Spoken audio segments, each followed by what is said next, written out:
الرجيم بسم الله الرحمن الرحيم الحمد لله الذي يؤمن الخائفين وينجي الصالحين ويرفع المستضعفين ويضع المستكبرين ويهلك ملوكا ويستخلف آخرين والصلاة والسلام على أشرف الأنبياء والمرسلين أبي القاسم محمد وعلى أهل بيته الطيبين الطاهرين المعصومين ولعنة الدائمة على أعدائهم من يوم عداوتهم إلى قيام يوم الدين. أما بعد فقد قال أمير المؤمنين علي بن أبي طالب عليه السلام بسم الله الرحمن الرحيم إلى الله أشكو من معشر يعيشون جهالا ويموتون ضلالا وليس فيهم سلعة أبور من الكتاب إذا تلي حق تلاوته ولا أغلى ثمنا وأنفق بيعا إذا حرف عن مواضعه وليس عندهم أنكر من المعروف ولا عارف عندهم من المنكر. صلوات پڑھیں محمد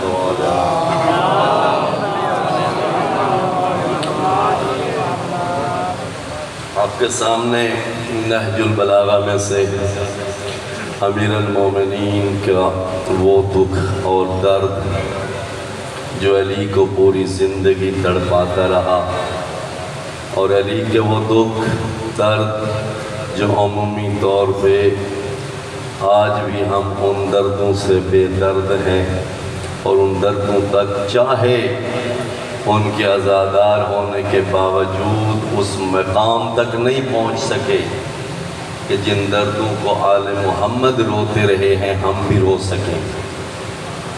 وہ درد جن کی آل محمد نے پرواہ نہیں کی بلکہ تیار تھے، آمادہ تھے اور اس راہ کو آل محمد نے اپنی خوشی سے چنا بلکہ تیاری کی ان دردوں کے لیے. اور وہ درد جو ان کے سینے میں تھے وہ درد نہج البلاغہ کے اندر امیر المومنین کے جا بجا ہے. خطبہ نمبر 69 کے اندر مولا نے امت کی پستی اور قاضیوں کے غلط فیصلوں کی بنیاد پہ خطبے کے آخر میں خداوند متعال کی بارگاہ میں شکایت کی الی اللہ اشکو من معشر، خدایا میں علی تیری بارگاہ میں اس معاشرے کے بارے میں شکایت کرتا ہوں کیونکہ یہ لوگ تو میری سننے کے قابل ہی نہیں رہے. ان کی فکر و معرفت کا وہ لیول ہی نہیں رہا کہ وہ علی کی بات سمجھ سکیں بلکہ الٹا علی کے بارے میں کہا کرتے تھے علی رسول پہ جھوٹ بولتا ہے. بلغنی انکم یقولون، مولا فرماتے ہیں مجھ تک پہنچا ہے کہ تم لوگ کہتے ہو ان علی یکذب، کہ علی جھوٹ بولتا ہے. علی اللہ اکذب اول من آمن بہ، اب رسول اللہ اول من اصدق بہ. لوگوں کیا میں خدا پہ جھوٹ بول سکتا ہوں جس پہ پہلے میں خدا پہ ایمان لایا ہوں؟ کیا میں رسول پہ جھوٹ بول سکتا ہوں جس رسول کی سب سے پہلے تصدیق میں نے کی ہے؟ تو نہ رسول پہ میں جھوٹ بول سکتا ہوں. ہاں انہا لہجتان، مولا فرماتے ہیں یہ وہ میری باتیں ہیں، میرا وہ کلام ہے جس کے لیس تم من اہلہا، تم اس کے اہل ہی نہیں ہو کہ تم میری ان باتوں کو سمجھ سکو. جب میری بیانیے سے تم آگاہ نہیں ہو اور میں جو چیز پیش کر رہا ہوں اس کو سمجھنے سے قاصر ہو تو تمہیں نظر آتا ہے کہ علی جو اسلام کی تشریح اور تفسیر کر رہے ہیں وہ انہیں جھوٹ نظر آتا ہے. مد مقابل میں بھی شخصیات تھیں، ان کا اسلام مقبول تھا، علی کا اسلام امت میں مقبول نہیں تھا. اس لیے مولا فرماتے ہیں اس کا سبب کیا ہے؟ خدایا میں تیری بارگاہ میں شکایت کرتا ہوں. اس شکایت کی صورتحال یہ ہے اس امت کی یعیشون جہالا، یہ نسل در نسل لوگ جہالت کی زندگی گزارے وَيَمُوتُونَ ضَلَالًا اور گمراہی کی موت مر رہے ہیں۔ سبب کیا ہے؟ کیوں جاہلیت کی زندگی ہے، گمراہی کی موت ہے؟ مولا فرماتے ہیں اس کا سبب یہ ہے اس امت میں قرآن دو ہے، ایک پروفیشنل قرآن ہے، ایک ہادی قرآن ہے۔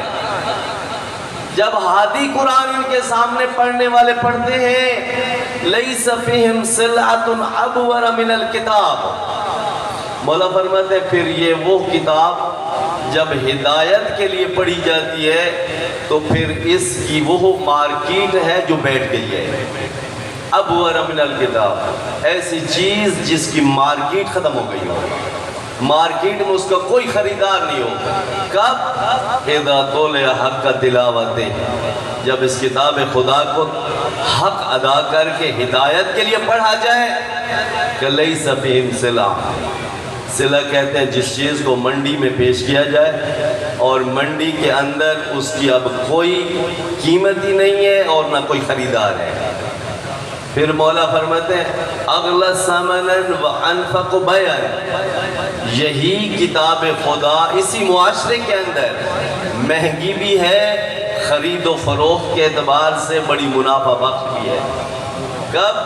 اذا حرف عن مواضعہ، جب اس سے ہدایت کا کام چھوڑ کے کوئی اور کام لیا جائے، دنیا داروں کی دنیا بنائی جائے، غلط استعمال کیا جائے، فاسق فاجر معاشرے کی ہدایت دینے کی بجائے ان کو ایک دین کا لباس پہنا دیا جائے اسی کتاب خدا کے ذریعے، تو اغلی ثمنا، مولا فرماتے ہیں اس کی قیمت بھی بڑی مہنگی ہے، وَأَنْفَقُ بَيْعًا، اور خرید و فروخت کے اعتبار سے اس کی بڑی قیمت ملتی ہے۔ تو لہذا قرآن دو ہے، ایک پروفیشنل قرآن ہے جس کو پروفیشنل پڑھتے ہیں۔ امیر المومنین جنگ جمل سے فارغ ہوئے ہیں، بصرہ کے اندر مولا خطاب کر رہے ہیں، سامنے حسن بصری مولا کی تقریر لکھ رہے ہیں، مولا کا خطبہ لکھ رہے ہیں۔ مولا فرماتے ہیں حسن بصری کیا کر رہے ہو؟ تو مولا آپ کا خطاب لکھ رہا ہوں۔ مولا فرماتے ہیں حسن بصری ہر امت میں ایک سامری ہے اور اس امت کا سامری تو ہے، جو خدا سے روک کے ان لوگوں کو ایک بچھڑے کی تو پرورش کرائے گا، خدا کے نام پہ خدا سے روک کے تو اس طرف ان کو لے جائے گا جہاں خدا ان کو نہیں ملے گا۔ تو یہ وہ شخصیات تھی جو یہ قرآن پڑھتی تھی، پھر امت اس کے اوپر پیسے بھی دیتی تھی، اقتدار بھی ملتا تھا، اس کے اوپر شخصیت کا قد بھی بڑھتا تھا، اس کو حکومت کی طرف سے مراعات بھی ملتی تھی۔ لیکن جب علی قرآن پڑھتے تھے کہتے ہیں علی تو جھوٹ بولتا ہے، علی تو سچ نہیں بول رہا۔ تو مولا فرماتے ہیں ان کی جہالت کا سبب یہ ہے کہ ان کے پاس دو قرآن ہیں، ایک ہادی قرآن ہے اس کی کوئی قیمت نہیں ہے، ایک پروفیشنل قرآن ہے، اس پروفیشنل قرآن پہ ہر بندہ انویسٹ کرنے کے لیے تیار ہے، ہر بندہ اس کو سننے کے لیے تیار ہے۔ لہٰذا یہ دو قرآن جب تک ہدایت کے قرآن کو استعمال نہیں کیا جائے گا اس وقت تک نہ جہالت ختم ہوگی نہ گمراہی ختم ہوگی۔ تو لہٰذا یہ سبب تھا علی کے زمانے میں، یہ کل کا نہیں ہے، قیامت تک یہ حال رہے گا، حال ہے آج بھی ہمارا یہی حال ہے۔ دو قرآن ہیں، دو حسین ہیں، ایک وہ حسین ہے جس پہ 1 گھنٹے کا بندے 2 لاکھ دینے کے لیے تیار ہیں، ایک وہ حسین ہے جس کو مفت میں سننے کے لیے کوئی تیار نہیں ہے یا نہیں؟ اب کون سا حسین ہوگا جو ہدایت دے گا؟ پروفیشنل حسین کبھی ہدایت نہیں دے سکتا، ہادی حسین ہدایت دے گا۔ لہذا اچھا فرق کیسے پتہ چلے گا کہ یہ قرآن پروفیشنل قرآن ہے یا ہادی قرآن ہے؟ جس قرآن کو ایک فاسق فاجر طبقہ سننے کے لیے تیار ہو جائے، اس پہ خرچ کرنے کے لیے بھی تیار ہو جائے، سمجھو یہ قرآن پروفیشنل قرآن ہے، کیونکہ فاسق فاجر معاشرہ اور قرآن کی ہدایت یہ دونوں چیزیں اکٹھی نہیں چل سکتی۔ یہی تو وجہ ہے قرآن مجید کے اندر خداوند متعال بار بار ان اللہ لا یہدی القوم الفاسقین، خدا فاسق قوم کو کبھی ہدایت نہیں دے سکتا، نہیں دے گا، کیونکہ فاسق جب تک فسق کو چھوڑنے کے لیے تیار نہیں ہے خدا ہدایت ہی نہیں دے گا۔ تو لہذا فاسق کے پاس جو قرآن فاسق معاشرے کے پاس ہوگا، جو فاسق معاشرے کے پاس حسین ہوگا، وہ ہدایت کے طور پہ نہیں ہوگا، وہ صرف ان کے چہروں کو اسلامی بنانے کے لیے ہوگا، ان کا لباس اسلامی ہو جائے گا، ان کے چہرے اسلامی ہو جائیں گے، لیکن دلوں کے اوپر اس قرآن کا کوئی اثر نہیں پڑے گا، اس حسین کا بھی کوئی اثر نہیں پڑے گا۔ لہذا جب یہ پروفیشنل قرآن وہ فاسق فاجر طبقہ سننے کے لیے خرچ کرنے کے لیے اس کے اوپر آمادہ بھی ہے، تیار بھی ہے، تو وہ صرف ہدایت کے لیے نہیں، صرف اپنا چہرہ اسلامی بنانے کے لیے کہ ہم بھی مسلمان ہیں، ہم بھی مومن ہیں، ہمارا بھی تعلق دین کے ساتھ ہے، لہذا فسق و فجور بھی ساتھ چلتا ہے، ظلم بھی ساتھ چلتا ہے، خدا کا دین بھی ساتھ چلتا ہے، لیکن جو قرآن ہدایت ہے، جو حسین ہادی ہے نا، یہ فسق و فجور میں چل ہی نہیں سکتے، ان کو پروان ہی نہیں یہ معاشرہ چڑھا سکتا، لہذا اس کے ساتھ وہ جو فسق و فجور چھوڑیں گے یا اس ہادی حسین اور ہادی قرآن کو قبول کریں گے۔ ایسا نہیں ہو سکتا کہ فسق و فجور بھی ساتھ چلے اور ہادی حسین اور ہادی قرآن بھی ساتھ چلے، نہیں چل سکتے۔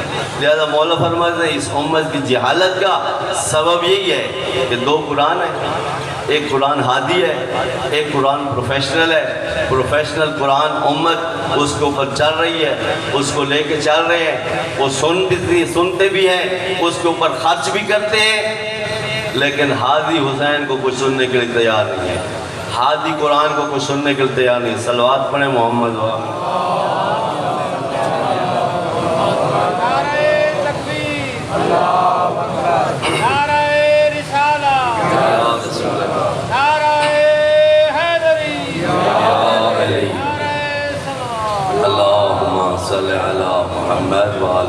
کیونکہ خداوند متعال کی سنت ہے، خدا کبھی بھی مومنین کے اندر بھی قرآن مجید کے اندر ہے ما کان اللہ لیذر المومنین علی ما انتم علیہ حتی یمیز الخبیث من الطیب۔ خدا فرماتا ہے کبھی بھی خدا مومنوں کو ایسے نہیں چھوڑے گا جس حالت میں وہ رہ رہے ہیں، فرق نہیں کرے گا، نہیں، خدا طیب کو خبیث سے جدا کرے گا، نہیں ملنے دے گا خدا، حق و باطل سے مومنین کے درمیان، مومن و کفر کے نہیں، اسلام و کفر نہیں، لا یذر المومنین، مومن جو ہیں ان کو خدا ایک حالت میں نہیں چھوڑے گا، حتی یمیز الخبیث من الطیب، یہاں تک کہ ان مومنین میں سے کچھ طیب ہیں کچھ خبیث ہیں، ان خبیثوں کو طیبوں سے جدا کرے گا۔ وَلَا يُطْلَقُمْ عَلَى الْغَيْبِ، اور اے رسول ہم اس کو جانتے ہیں، غیب کے ذریعے سے ہمیں پتہ ہے کون خبیث ہے کون طیب ہے، لیکن نہ میدان میں کھڑا کر کے دکھائیں گے، ایسی آزمائشیں ڈالیں گے، ان آزمائشوں کے ذریعے سے خبیث جو ہوں گے وہ طیب سے جدا ہو جائیں گے۔ یہ میری سنت ہی نہیں ہے کہ ما کان اللہ لیذر المومنین، کانا بھی ہے یذرا بھی ہے، یہ استمرار کے لیے قرآن عربی کے اندر استعمال ہوتے ہیں۔ خدا کبھی بھی مومنین کو اپنی حالت کے اندر ایک ہی حالت میں سارے مومن ہیں برابر ہیں صاحب کنا کبھی نہیں چھوڑے گا، جو طیب ہے طیب کو خبیث سے علیحدہ کرے گا۔ اور یہ خدا ہے نبی ہم تم کو یہ غیب کے ذریعے سے خبر نہیں دیں گے کہ غیب کے ذریعے سے تمہیں بتا دیں گے فلاں طیب ہے فلاں خبیث ہے، نہ ایسی امت کے اندر ہم ایسی چیزیں لے کے آئیں گے جن چیزوں کے ذریعے سے جن کے دل نورانی ہوں گے، جن کی بصیرتیں واہ ہوں گی، جو با بصیرت ہوں گے ان کو واضح نظر آئے گا خبیث کون ہے طیب کون ہے، ہیں دونوں مومن، نہ کہ مومنیت سے خارج ہے ایمان سے خارج ہے، کہ نہ دونوں مومن ہیں، ایک خبیث ہے ایک طیب ہے، ایک پاک و پاکیزہ ہے ایک آلودہ ہے، اس آلودہ اور پاکیزہ کو آپس میں جدا کریں گے۔ یہ اسلام کی ابتدائی کے اندر جیسے جنگ بدر ہوئی ہے، مسلمانوں کو عسکری فتح ہوئی ہے، مسلمانوں کا تھوڑا قد اور اسلام کی کچھ مقام و مرتبہ بلند ہوا ہے، جنگ احد کے اندر خداوند متعال نے خبیث و طیب کو علیحدہ کر کے دکھا دیا ہے کہ کون ہے خبیث ہے، کون ہے طیب ہے۔ یہ امیر المومنین جو ہے فاروق اعظم، علی کا لقب ہے، کیوں ہے؟ علی فارق ہیں، فاروق ہیں، فرق کرنے والے ہیں۔ یہ طیب و خبیث کے درمیان علی فرق کرنے والے ہیں۔ لہذا اسی طرح ہر زمانے کے اندر اور جس ہستی کی یاد آج ہم منا رہے ہیں، یہ بھی خبیث و طیب کو علیحدہ کرنے والے ہیں۔ پاکستان کے معاشرے کے اندر جو ایک رسمی ٹریڈیشنل اسلام چل رہا تھا، اس ٹریڈیشنل اسلام کے درمیان کہ کون سا اسلام اور کون سا تشیع اہل بیت ہے، کون سا تشیع ایک رسمی تشیع ہے، اس کے درمیان اگر جس شخصیت نے طیب و خبیث سے علیحدہ کیا ہے، اس ہستی کا نام شیخ محمد حسین نجفی ہے۔ اس کا کردار، اس کی تحریریں، اس کی تقریریں، اس کا پورا 50-60 سال کی سیرت طیب و خبیث کو علیحدہ کیا۔ کون ہے توحید پرست ہے؟ کون توحید پرستی کے نام پہ صرف چہرہ توحید پرستی کا بنایا ہوا ہے؟ کون ہے جو حقیقی علی کا تشیع اور علی کا شیعہ ہے، اور جس نے اپنے ماں باپ کی طرف سے شیعت پائی ہے لیکن فکر و بصیرت کے اعتبار سے وہ علی کا شیعہ نہیں بن سکا؟ اس ہستی نے پیدا کیا ہے۔ یہ ہر زمانے کے اندر خدا کی سنت ہے، خدا ان کو علیحدہ کرے گا، کرتا رہے گا قیامت تک۔ خدا کبھی بھی طیب و خبیث کو آپس میں نہیں ملنے دے گا۔ خدا نے تاریخ کے اندر حتیٰ کہ اگر طیب اکیلا ابراہیم بھی تھا نا، کوئی ابراہیم کے اوپر ایمان لانے والا نہیں تھا، تو خداوند متعال نے قرآن مجید کے اندر کان ابراہیم امتن، اکیلے ابراہیم کو امت بنا کے اعلان کر دیا یہ طیب ہے، باقی سب خبیث ہیں۔ چاہے تعداد زیادہ نہیں ہے، چاہے تعداد بالکل اکیلا ابراہیم ہے، کوئی نہ اس کے اوپر ایمان لانے والا ہے، نہ کوئی اس کا ساتھی ہے۔ خدا نے کہا یہ ابراہیم ہی امت ہے۔ لہذا خدا کو تعداد نہیں چاہیے، خدا کو کیفیت دیکھنی ہے۔ کیفیت کیا ہے؟ طیب کیفیت ہے یا خبیث کیفیت ہے؟ جب بھی خدا آزمائے گا، اس آزمائش کی بنیاد پہ خدا طیب و خبیث کو علیحدہ کر دے گا، اور یہی کربلا بھی خبیث و طیب کو علیحدہ کرنے کے لیے۔ امام حسین نے کربلا کے اندر 2 محرم کو جب پہلا کربلا کے میدان میں خطاب کیا، مولانا نے یہی فرمایا الناس عبید الدنیا والدین لائق علی السنتہم یحوطونہ مدرت بہ معائشہم۔ مولا فرماتے ہیں یہ لوگ جتنے بھی ہیں نا، سارے دنیا کے غلام ہیں۔ یہ اس وقت تک دیندار ہیں جب تک دین کے نام پہ ان کی روٹی روزی کو کوئی خطرہ نہیں ہے۔ یہودونہ، یہ دین کا احاطہ کرتے رہتے ہیں، دیندار بنے رہتے ہیں۔ مدرت بہی معائشہم، جب تک ان کی اقتصادیات، ان کی روزی روٹی کو کوئی خطرہ نہیں چلا، تو یہ دین کے ساتھ چمٹے ہوئے ہیں، دین ان کی زبانوں کے اوپر ہے، دین کے ساتھ کھڑے ہیں۔ اذا موہسوا بالبلا، خدا آزماتا ہے، جب خدا آزماتا ہے اقل الدیانون، تو مولا فرماتا ہے پھر دیندار بہت تھوڑے ہوتے ہیں۔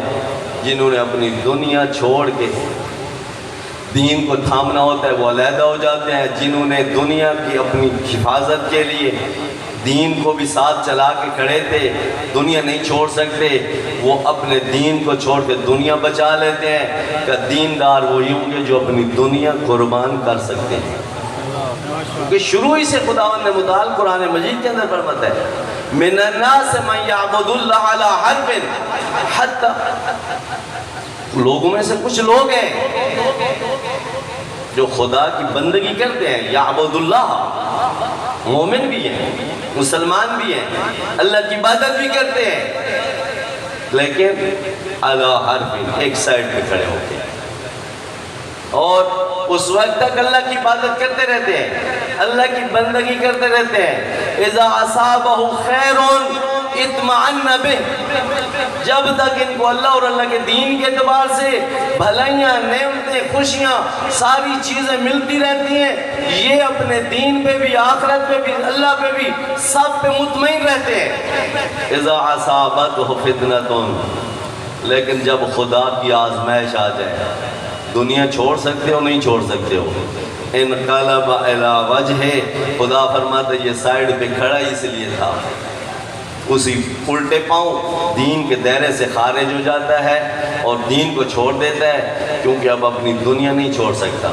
انقلب الی وجہ، الٹے پاؤں دین سے خارج ہو جاتا ہے، خاسر الدنیا والآخرہ، خدا فرماتے اس بندے کی دنیا بھی خسارے میں ہے، آخرت بھی خسارے میں ہے، وَذَلِكَ هُوَ الْخُسْرَانُ الْمُبِينُ، اور یہ عام خسارہ نہیں، یہ کھلم کھلا خسارہ ہے کہ جو لوگ اللہ کے دین کے ساتھ اس بنیاد پہ کھڑے ہوئے ہیں کہ ان کی دنیا محفوظ رہے، دنیا کی قربانی وہ دینے کے لیے تیار نہیں ہے، خداوند متعال فرماتے یہ خبیث ہیں، ان خبیثوں کو خدا طیب سے علیحدہ کرے گا۔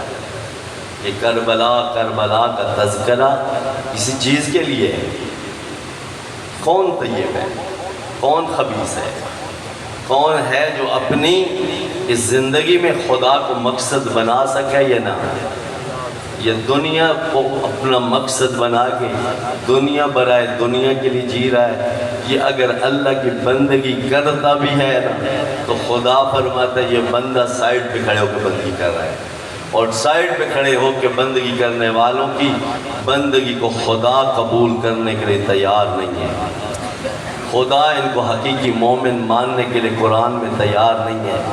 کیوں؟ اس لیے کیونکہ یہ وہ بندہ جو اپنی دنیا کا روزگار اور سازگار بنا کے روٹین کے مطابق خدا کی بندگی کر رہا ہے، خدا آزمائے گا، خدا آزمائے گا، خدا دنیا کے اندر ہی جو طیب ہیں خبیث ہیں ان کو علیحدہ کرے گا۔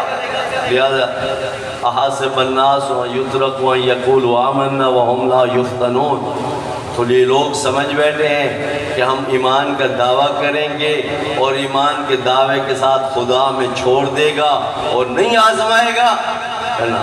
لَقَدْ فَتَنَّ الَّذِينَ مِن قَبْلِكُمْ، تم سے پہلے بھی ہم آزماتے رہے ہیں، فَلْيَعْلَمَنَّ اللَّهُ الَّذِينَ صَدَقُوا فَلْيَعْلَمَنَّ اللَّهُ الْقَاذِبِينَ، خدا ضرور بضرور جانے گا، آزمائے گا کہ ایمان کے دعوے داروں میں سچا مومن کون ہے، جھوٹا مومن کون ہے۔ آزماؤں گا میں، میری سنت ہے، ابتلا ہے، جو دعویٰ تم کر رہو گے اس دعوے کی بنیاد پہ میں دعویٰ قبول کر کے ٹھیک ہے، تم دعویٰ کر رہے ہو، تم زبان سے جو کہہ رہے ہو، تم جو نعرے لگاتے ہو، ان نعروں کو، ان دعووں کو میں سن کے خدا تمہیں مومن مانوں گا، کہنا آزماؤں گا، جانچوں گا کون ہے اپنے ان دعووں میں سچا، کون ہے ان دعووں میں جھوٹا۔ سچے جھوٹے کا کیسے پتہ چلے گا؟ ہاں یہ بھی قرآن کے اندر خدا نے فیصلہ کر دیا ہے۔ نبی کریم کے زمانے میں صلوات پڑھے محمد،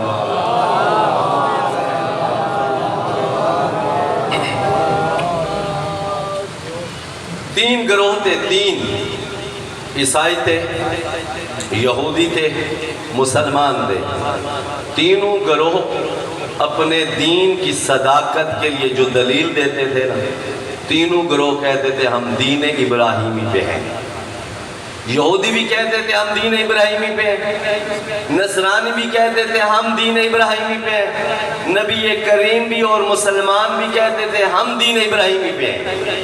لہذا تینوں کی دلیل ایک، اور تینوں مانتے تھے دین ابراہیمی حق ہے، لہذا جو بھی دین ابراہیمی پہ ہوگا تینوں گروہ اسی کو دلیل بنا کے خداوند متعال نے قرآن مجید کے اندر فیصلہ کیا، ما کان ابراہیم یہودیا ولا نصرانیا ولکن کان حنیفا مسلما وما کان من المشرکین۔ یہودیوں نصرانیوں، ابراہیم نہ یہودی ہے نہ نصرانی ہے، اور بلکہ حنیف مسلم ہے، توحید پرست ہے، وما کان من المشرکین، اور ابراہیم مشرک نہیں ہے۔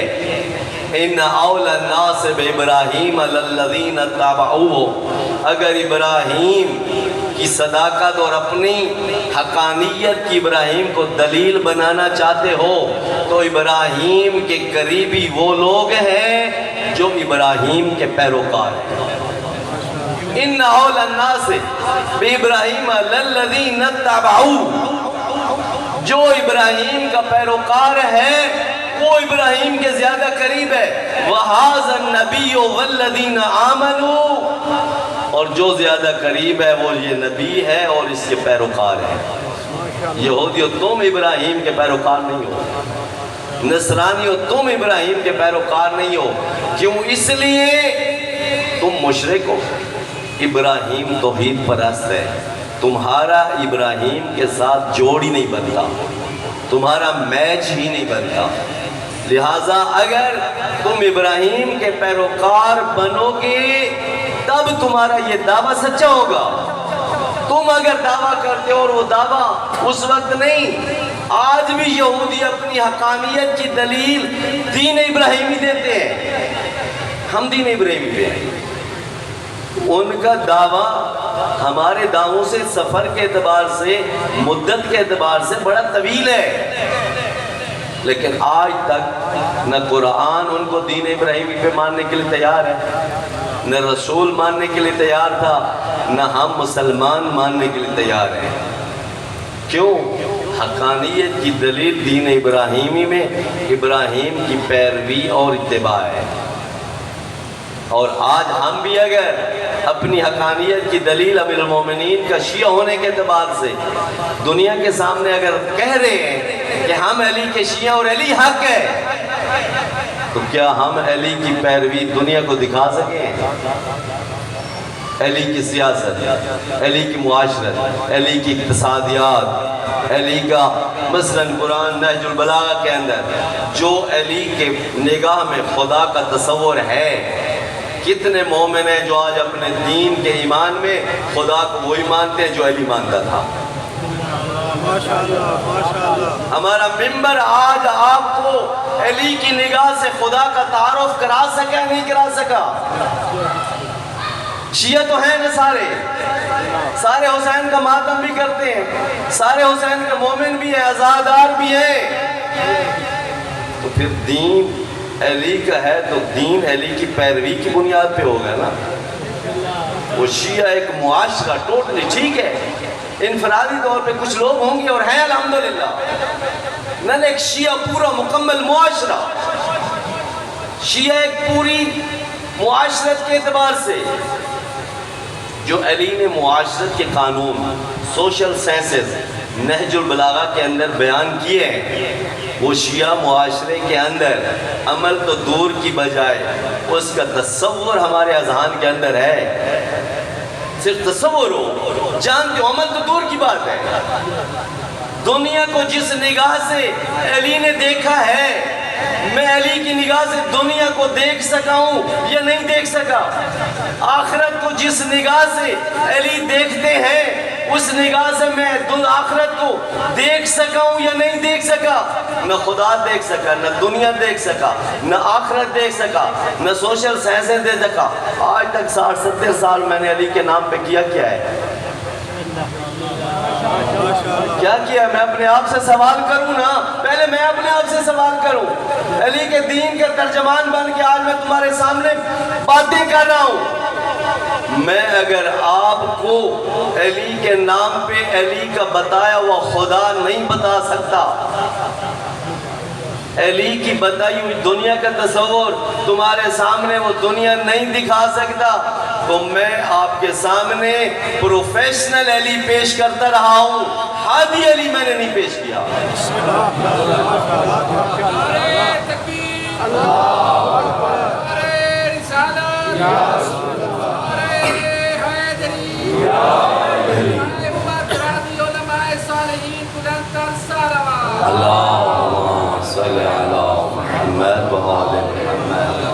لہذا مولا فرماتے ہیں اس امت کی جہالت کا سبب یہی ہے، جب یہ فاسق فاجر معاشرہ اپنی مرضی کے دین کے مطابق قرآن کو اپنی مرضی کے مطابق لے گا، نہج البلاغہ کو اپنی مرضی کے مطابق لے گا، حسین کو اپنی مرضی کے مطابق لے گا۔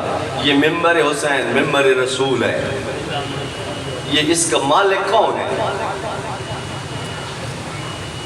پہلے میں اپنے آپ سے سوال کروں، اگر اس کا مالک آل محمد ہیں اور میں اس ممبر کو اپنی ذاتی خواہشات اور رغبات کے لیے استعمال کرتا ہوں تو کیا میں اس ممبر سے خیانت کر رہا ہوں یا نہیں کر رہا ہوں؟ اور میری اس خیانت پہ جتنے لوگ راضی ہیں وہ خائن ہیں یا نہیں ہیں؟ پہلے یہ سوال اپنے آپ سے کریں۔ مالک آل محمد ہے، تو میں بانی جو بھی ہے وہ خادم ہے، اور خادم وہی سچا ہے جو مالک کی مرضی کے مطابق اس ممبر کو استعمال کرے۔ اگر میں اپنی ذاتی کسی مقصد کے لیے استعمال کرتا ہوں، میں آل محمد کی نگاہ میں خیانت کار ہوں۔ اگر آپ اپنی مرضی کے مطابق اس ممبر کو چلانا چاہتے ہیں، آل محمد کے ساتھ آپ خیانت کار ہیں۔ بانی اگر اپنی مرضی کے مطابق چلانا چاہتا ہے تو بانی خیانت کار ہے۔ اب ہم فیصلہ کریں، آج تک اگر شیعہ اور علی کا دین اور علی کی نگاہ سے یہ چیزیں ہم نہیں دیکھ سکے تو ممبر حسین اور ممبر رسول پہ ہم نے خیانت کی ہے یا امانت داری کی ہے؟ تازہ محرم آپ منا کے بیٹھے ہیں، تازہ محرم ابھی اگلے محرم کی آپ نے آنے والے خطیبوں کی باقاعدہ عشر آپ نے معین کر دیے ہیں۔ ہر بندہ بھاگ رہا ہے، کوئی بڑا خطیب میں اپنے محرم کے حسینیہ کے لیے معین کروں۔ کسی کی نگاہ میں ہے کہ جو قرآن و نہج البلاغہ پیش کرے میں اس کو ممبر پہ بٹھاؤں؟ ان لوگوں کو چھوڑ دیں جو ذاتوں کے پیچھے چل رہے ہیں، جو آپ علماء کے ساتھ ریلیٹڈ لوگ ہیں۔ پارٹی تو آپ نے بدلی ہے، چہرے بھی بدلے ہیں، مزاج بدلے ہیں، یا وہی مزاج ذاکر کے ابھی تک آپ کے ہیں؟ آپ نے تو وہ کام کیا ہے کہ وہ 50 15 20 سال جو بندہ حوضے سے پڑھ کے آتا ہے اس کو آپ نے ذاکر بنا دیا ہے۔ جب تک وہ ذاکر بن کے آپ کے سامنے نہ آئے آپ قبول کرنے کے لیے تیار ہی نہیں ہے۔ ماشاءاللہ ماشاءاللہ۔ جب آپ کا مقصد یہ ذاکری تھا تو وہ ذاکر اس سے زیادہ بڑے بڑے ذاکر ہیں، ان کو کیوں چھوڑا ہے؟ چلے جائیں وہاں ان کے پاس۔ خدا را یہ اہل بیت اور علی نے اس دین پہ جتنا خرچ کیا ہے، علی نے اولاد پالی ہے اسلام کے لیے۔ لامنس مستشرق ہے، عقیدت الشیعہ نامی کتاب اس نے لکھی ہے، اس کے اندر وہ ایک موضوع باندھتا ہے علی نے مستقبل کے خطرات کو مد نظر رکھتے ہوئے کیا تیاریاں کی ہیں کہ ایک دن اپنی بیٹی زینب کو قرآن کی تفسیر پڑھا رہے ہیں۔ علی یہ روایت وہ نقل کرتے ہیں، قرآن کی تفسیر پڑھاتے پڑھاتے اس کے اندر آیا دین کے اوپر آنے والے مسائل مشکلات۔ اب علی چاہتے ہیں اپنی بیٹی زینب کو کربلا کے کوئی واقعات بیان کروں، لیکن دیکھتے ہیں جناب زینب کبریٰ کی عمر چھوٹی ہے، بتاؤں کہ نہ بتاؤں؟ جناب زینب کبریٰ نے بھانپ لیا، بابا کچھ رک کے بتا رہے ہیں۔ بی بی آگے بڑھ کے کہتی ہے بابا تو بتا یا نہ بتا، مجھے ماں سب کچھ بتا کے گئی۔ بابا تو نہ بتا، بے شک نہ بتا۔ 4 سال کی عمر ہے زینب کبریٰ کی جب جناب زہرا کی شہادت ہوئی ہے۔ 4 سال کی بیٹی کو زہرا مستقبل کے اعتبار سے تیار کرنے کے لیے اپنی اولاد کو یہ ساری مصیبتیں بتا کے جا رہی ہے، صرف اس لیے بتا جا رہی ہے کہ یہ مصیبتیں بغیر سبب کے آ جائیں گی، بغیر ان کا کوئی سبب نہیں ہوگا۔ یا ان مصیبتوں کے حالات میں تم کیا کر رہے ہوگے، تمہارا کیا کردار ہوگا، اس کے لیے بے بنیاد پہ یہ مصیبتیں آئیں گی یا نہیں آئیں گی؟ کیا علی کے زمانے میں امیر المومنین امام حسن امام حسین اس کے زمانے میں دوسرے لوگ اسلام کے نام کے اسلام کے مبلغ اور نہیں تھے؟ صحابہ کرام موجود نہیں تھے، تابعین موجود نہیں تھے، ساری مشکلات اس خاندان پہ کیوں آئی ہیں؟ سوچنے کی بات ہے نا. اسلام ان کے پاس بھی چل رہا تھا, اسلام کے مبلغین وہ بھی تھے, ایک اسلام کو وہ لوگ لیڈ کر رہے تھے, ایک اسلام کو اہل بیت لیڈ کر رہا تھا. یہ ساری مشکلات اہل بیت والے اسلام کے لیے تھیں, کیونکہ یہ اسلام تھا جو بندگی خدا کا ڈر دیتا. دوسرے جتنے اسلام تھے سارے رسمی, سارے ٹریڈیشنل, روایتی تھے, روح بندگی سے محروم تھے. مسلمان رسموں کے عبادت گزار تھے لیکن روح بندگی سے خالی. یہی حسین کے قاتل سے بڑھ کے اور کوئی بندہ ہماری نگاہ میں متنفر ہو سکتا ہے؟ 16 حج شمر نے کیے ہیں. امام حسین کی شہادت کے خون سے ملے ہوئے پیسے سے اس بندے نے مسجد بنائی ہے. اور یہی بندہ کربلا کے میدان میں امام حسین اور امام حسین کے اصحاب کے درمیان گفتگو ہو رہی ہے. جناب بریر ابن خضیر الحمدانی اس شمر کو مخاطب کر کے کہتے ہیں, شمر تو وہ دیندار ہے جس کو قرآن کی صحیح طور پہ 2 آیتیں بھی سمجھ میں نہیں ہیں. 2 آیتیں اگر قرآن کی تو صحیح سمجھ لیتا نا شمر, تو وہ دیندار ہے. تجھے تو 2 آیتیں قرآن کی صحیح سمجھ نہیں آتی لیکن رسمی دیندار تو ہے. لہذا یہ وہ دین تھا جو ٹریڈیشنل رسمی عادی مد مقابل میں اہل بیت کے پاس بندگی خدا والا دین. لہذا ان شخصیات نے, اہل بیت کے سچے پیروکاروں نے قرآن کی تعلیمات کو مد نظر رکھ کے ہمیشہ روح بندگی والا دین اس کو چنا ہے, اس کو زندہ کیا ہے, کیونکہ یہی دین ہے جو انسان کی دنیا اور آخرت کی نجات کا موجب بن سکتا ہے. جس دین کی برکت انسان کو اپنی زندگی میں نظر نہ آئے نا, تو وہ دین آخرت کے اعتبار سے دھوکے میں ہے کہ وہ انسان کو آخرت میں نجات دے گا. نہ, وہی دین کامیاب ہے جس کی برکتیں انسان کو دنیا میں بھی نظر آ جائیں اور آخرت کے اعتبار سے بھی نظر آ جائیں. تو لہٰذا یہ وہ ہستیاں ہیں جن ہستیوں نے اس دین کو زندہ کیا. وہ دین بندگی, روح بندگی والا دین. علی کا مقصد بھی جنگ ہے, اس جنگ علی نے جس بنیاد پہ کی ہے وہ دین بندگی. دین بندگی 2 چیزوں کا نام ہے, تقوی اور عدالت. جس دین کے اندر تقوی ہے, جس دین کے اندر عدالت ہے, وہ دین بندگی ہے. جس دین میں تقوی کی بجائے فسق و فجور ہے, جس دین میں عدل کی بجائے ظلم ہے, نہ یہ دین بندگی ہے اور نہ انسان کو نجات دے سکتا ہے نہ دے گا. لہٰذا از ابتدا ہی سے خدا کا مسئلہ اگر شیطان کے بھی ساتھ تھا نا, تو شیطان نے بندگی خدا کا انکار نہیں کیا. اس نے کہا ہو کہ میں اے خدایا تیری بندگی نہیں کرتا. نہ, مسئلہ بندگی کا نہیں تھا, مسئلہ تھا اپنی مرضی کی بندگی. شیطان چاہتا تھا میں اپنی مرضی کی بندگی کروں. خداوند متعال نے کہا بندگی اسی چیز کا نام ہے جو میری مرضی کا ہے. روایت ہے بحار الانوار کے اندر کہ جب حضرت آدم کی وفات ہوئی, ابلیس حضرت آدم کی قبر پہ آ گیا. خداوند متعال سے مخاطب کر کہتا ہے میرا مالک, تیرا میرا کوئی جھگڑا نہیں تھا, تیرا میرا کوئی مسئلہ نہیں تھا, مسئلہ تھا اس آدم کا. اب آدم اس دنیا میں رہا نہیں, چلا گیا. کہتا خدایا مسئلہ ختم کرتے ہیں, میں تیری اتنی بندگی کروں گا قیامت تک اس آدم کی اولاد میں سے کسی بندے نے تیری اتنی بندگی نہیں کی ہو. پہلے بھی 6000 سال نہج البلاغہ کے مطابق یہ بندہ بندگی کرتا رہا. عام جن ہو کے ملائکہ مقربین کی صفوں میں تھا. خداوند متعال نے کہا ٹھیک ہے ابلیس, تو اگر میری بندگی کرنا چاہتا ہے نا, یہ سامنے آدم کی قبر پڑی ہے, تو قبر آدم کا سجدہ کر لے, میں خدا تجھے معاف کرنے کے لیے تیار ہوں. ابلیس نے کہا جب آدم زندہ تھا اس وقت سجدہ نہیں کر سکا, اب اس مردہ قبر کا سجدہ خدایا کیسے کروں. تو خداوند متعال نے کہا یا ابلیس اعبد کما اشاء لا کما تشاء.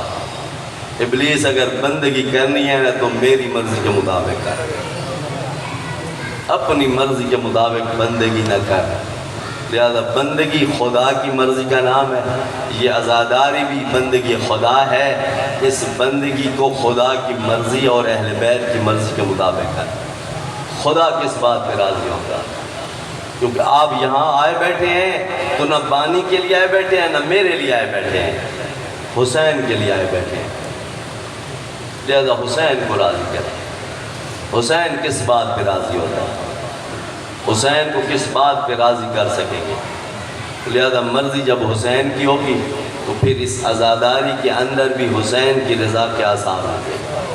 تو لہٰذا میں آپ کی باتوں کو زیادہ طویل نہ کروں، صلوات پڑھیں محمد و آل محمد کے نام۔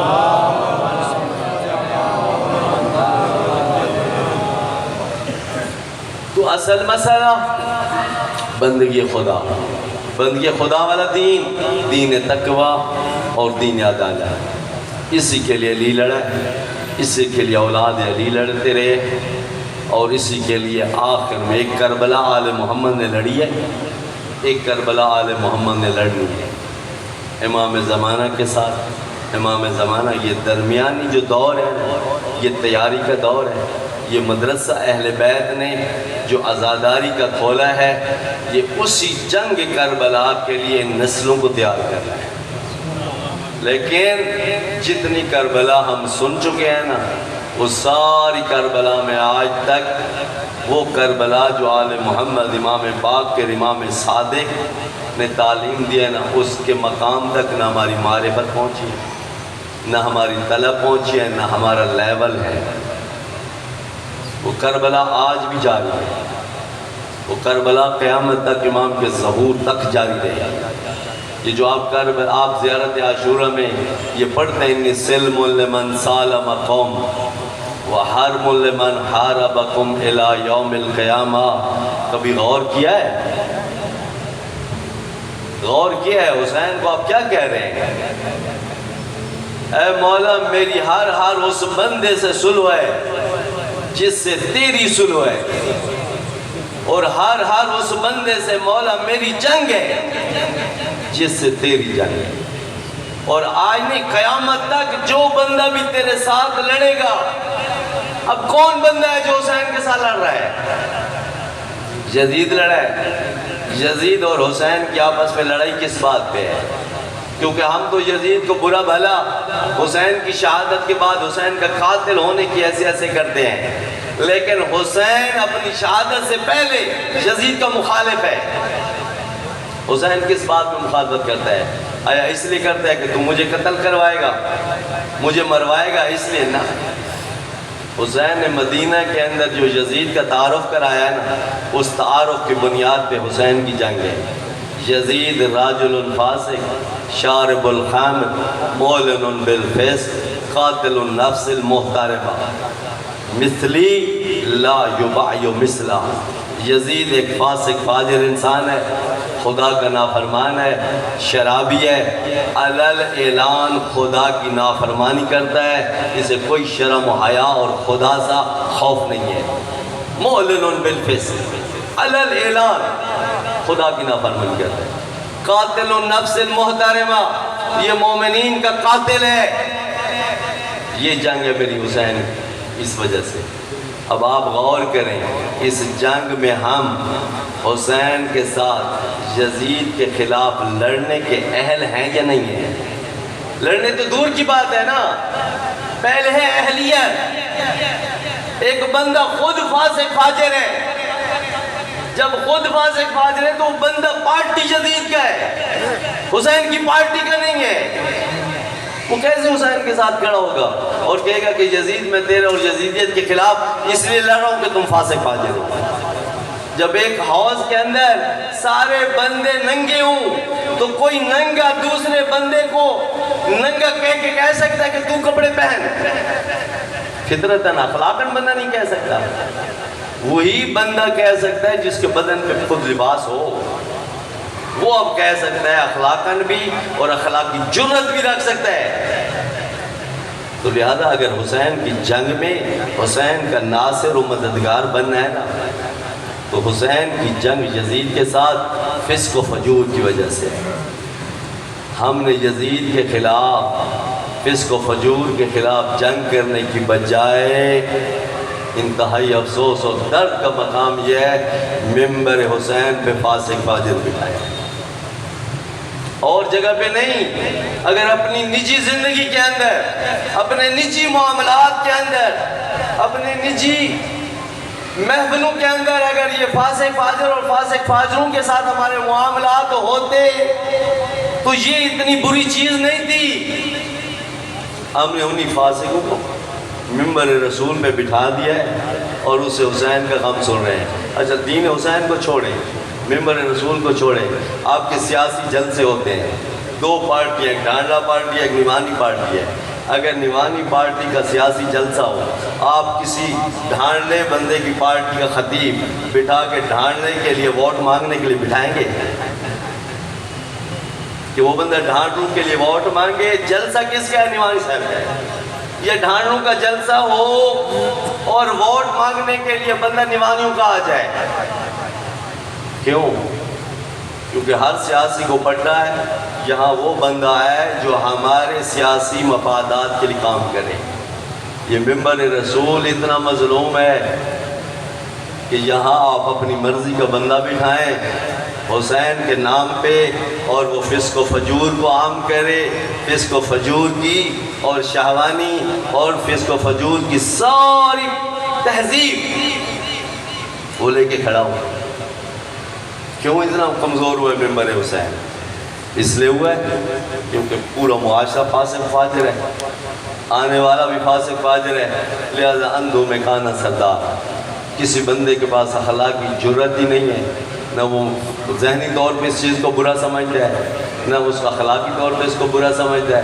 بقول شہید مرتضیٰ مطہری اللہ مقامہ، کاماری آزاداری اتنی رسمی ہو گئی ہے نا، اتنی رسمی کہ اگر حسین کا قاتل شمر بھی نا منبر حسین پہ آ جائے نا، اس سے ہم یہ نہیں پوچھیں گے تو قاتل حسین منبر رسول پہ آیا کیسے، بلکہ ہم کہیں گے تو نے تو حسین کو اپنے ہاتھوں سے ذبح کیا تھا، ذرا بتا تو نے کیسے ذبح کیا تھا، ہم رونا چاہتے ہیں کیونکہ ہمارا مقصد ہی رونا ہے۔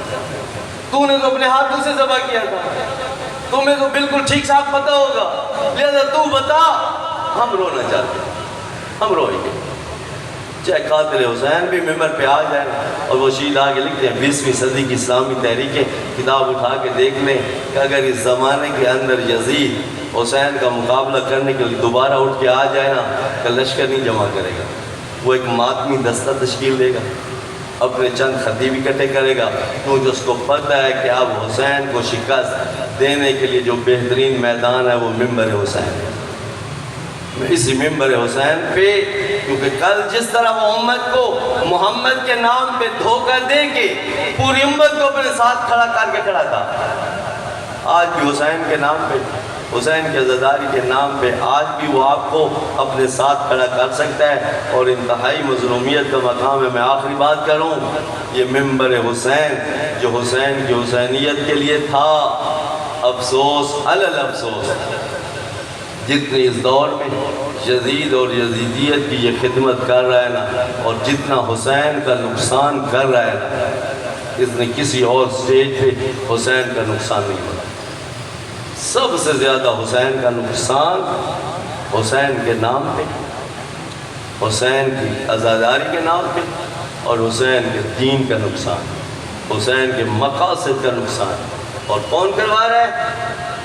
ہم کروا رہے ہیں، پیسے بھی ہم دے رہے ہیں، وقت بھی ہم دے رہے ہیں۔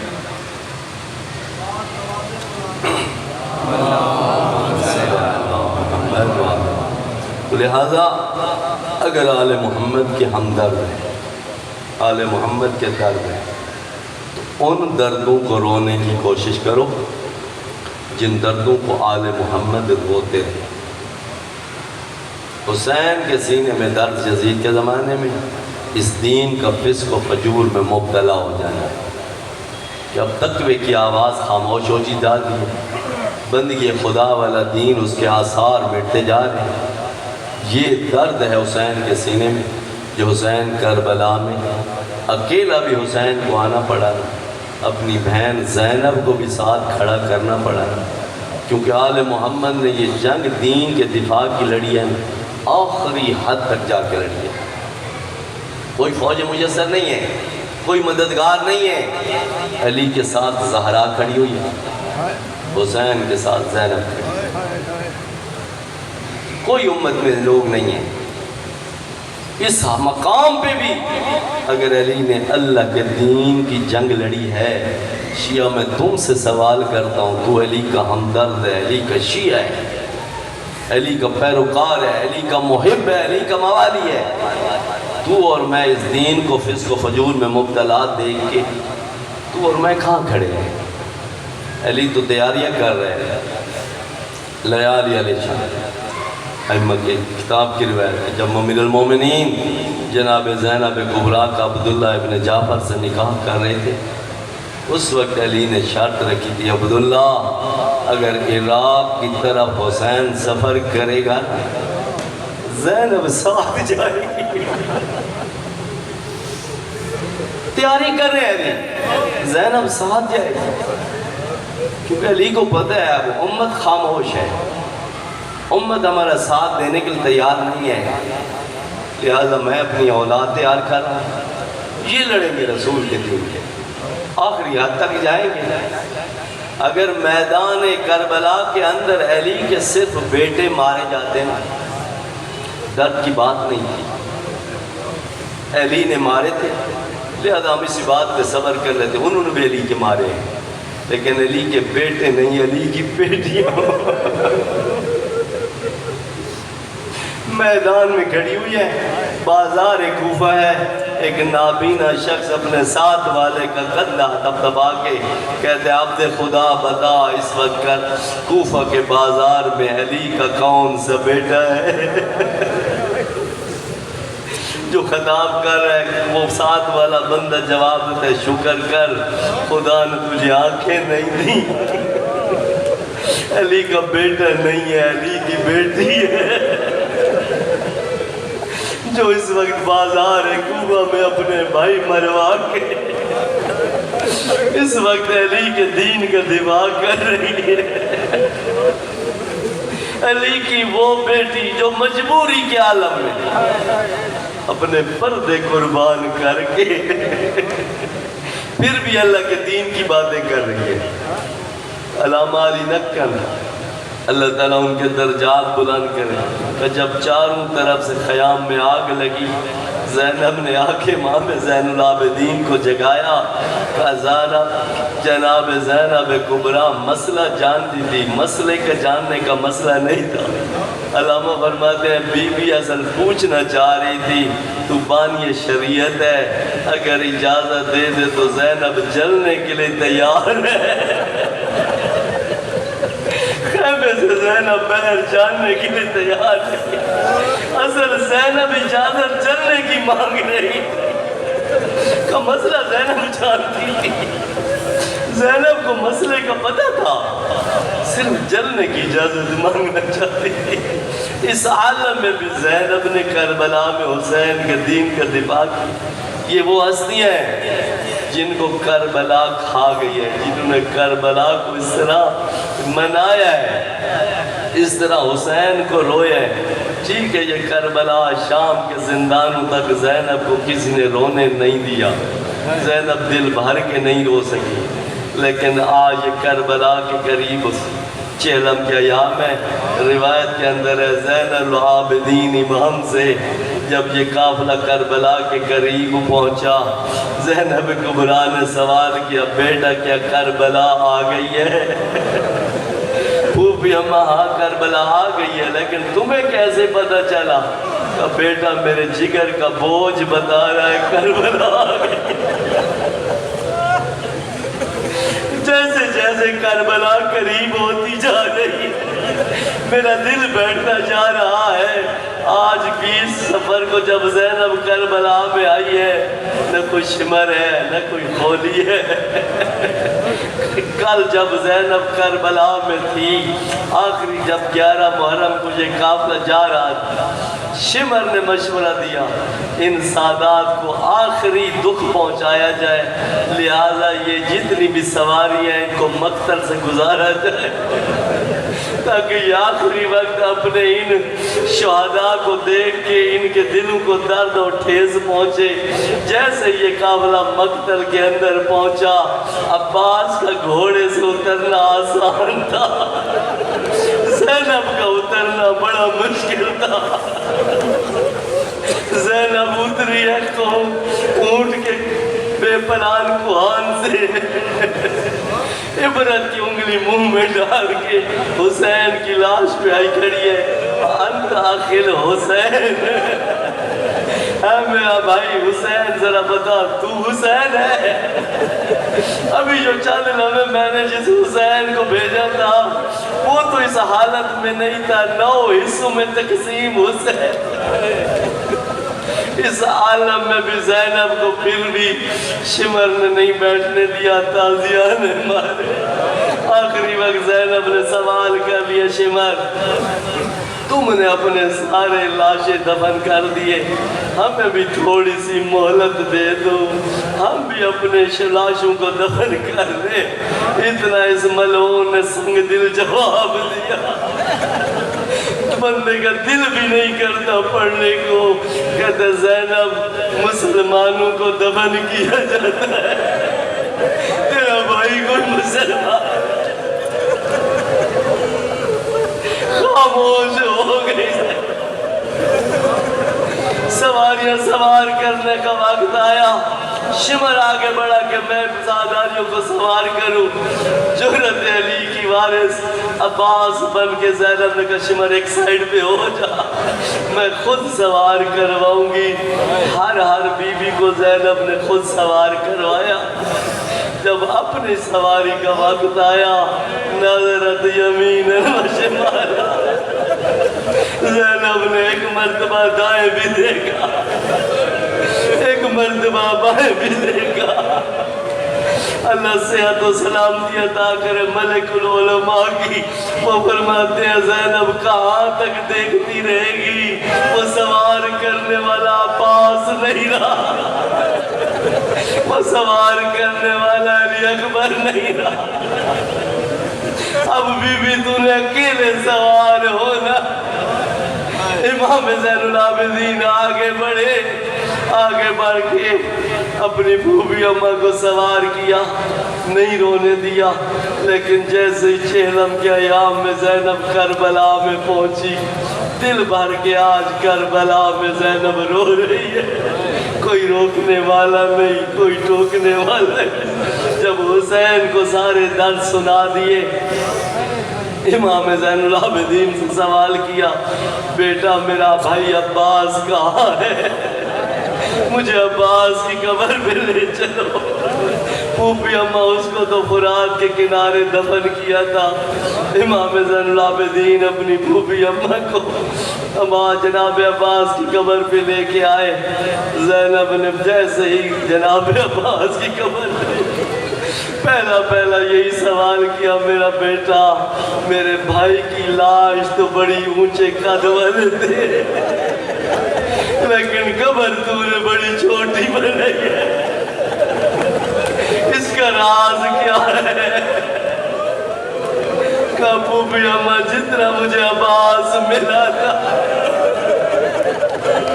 اتنا ہی میں نے دفن کیا۔ زینب کو اس وقت بھی عباس کی قبر پہ ہوتا ہوا ظلم یاد آ گیا۔ اس عالم میں زینب کو کربلا کے دکھ آ گئے۔ سب کربلا والوں میں سے پہلی ہستی ہے جو بہت کم عمر جوئی ہے کربلا کے بعد، جناب زینب کبریٰ 1.5 سال کربلا کے بعد زندہ رہ سکی۔ اتنی جناب زینب کمزور ہو گئی، اتنا رنگ تبدیل ہو گیا۔ مدینہ کے بیر جب محمد ابن حنفیہ استقبال کرنے آئے، اپنی سکی بہن کو نہیں پہچان سکے۔ کربلا زینب کو کہا گئی، کہا میرا بیٹا زینب بہن کہا ہے، میں بھائیوں کے پرزے دینا چاہتا ہوں۔ کہ چچا جان تو نے پہچانا نہیں، وہ میلے لباس کے اندر جو بیوی بیٹھی ہے وہ ہماری طلب ہے۔ اس طرح سے کربلا کی گرمی نے زندان نے زینب کا رنگ تبدیل کر دیا کہ زینب اب جینے کے قابل ہی نہیں رہی۔ وَسَيَعْلَمُ الَّذِينَ ظَلَمُوا أَيَّ مُنْقَلَبٍ يَنْقَلِبُونَ۔